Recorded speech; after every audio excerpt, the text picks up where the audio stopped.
जीवन में हमने बहुत कथाएं करी। कथाओं को करते करते 2023 की एक कथा सबसे भारी कथा थी।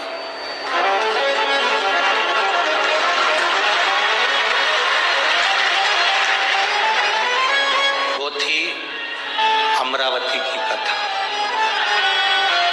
उसका कारण, जब हम जलगांव में कथा कर रहे थे तब अमरावती से पत्र सीओर भेज दिया गया था आश्रम पर कि तुम जो अमरावती में कथा करने वाले हो उस कथा को कैंसिल कर दो, नहीं तो हम तुम्हें इतना बदनाम कर देंगे कि तुम दूसरी बार अमरावती नहीं आ पाओगे। सबसे भारी कथा थी। हमने ये बात किसी को नहीं कही, हमने सीधे आश्रम पर कहा कि चिंता मत करो, कथा तो अमरावती में होगी और कराने वाली भी माँ अम्बा होगी और अम्बेश्वर महादेव होगी।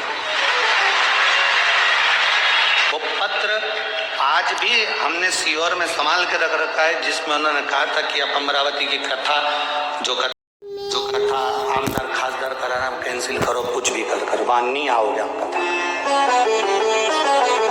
हमारी जिंदगी में पहली कथा थी जिसका पत्र सीओर में आया और उन्होंने कहा कि इस कथा हमने इतना तुमको बदनाम करेंगे, इतना अपशब्द कहेंगे, तुम सोच रहे। फिर भी क्या किसको रोई है और अमरावती की कथा मेरे देवाधिदेव महादेव और स्वयं अमरावती की अम्बा महारानी ने जो करी वो एक आनंद का इतिहास है। कोई कितनी भी निंदा करे, कितना भी अपशब्द करे, कितना भी करे, आपके चेहरे पर वो प्रसन्नता होना चाहिए, आपके चेहरे पर वो आनंदता होना चाहिए। हमारे पाटिल जी कह रहे थे, गुरुजी कथा पंढरपुर में हमने ग्राउंड कर लिया, सारी व्यवस्थाएं हो गई और बाबा की ऐसी कृपा है। पाटिल जी बोले, गुरुदेव सारा पंढरपुर, पूरा पंढरपुर, अभिजीत जी पाटिल जी कह रहे थे, पूरा पंढरपुर का एक एक बच्चा शंकर जी की कथा के लिए पूरा पंढरपुर अलग पावड़े बिछाकर तैयारी कर बैठा, अलग पावड़े बिछाकर तैयारी कर बैठा। शिव तत्व अलग पावड़े बिछाकर तैयारी कर बैठा। शिव तत्व अवघड़ी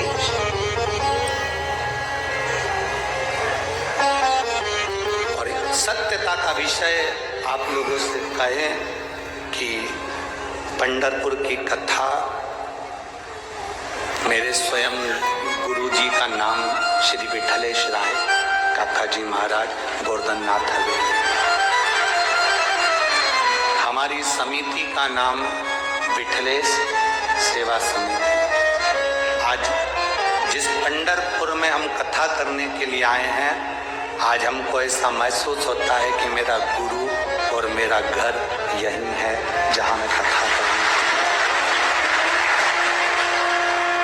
आज कथा कहीं दूसरी जगह नहीं हो रही है, आज मेरे गुरु के दरवाजे पर, मेरे इष्ट के दरवाजे पर, और जिसने मेरा हाथ पकड़कर सारी दुनिया में मुझे लेकर गया वो हरि विठल के चरणों में ये कथा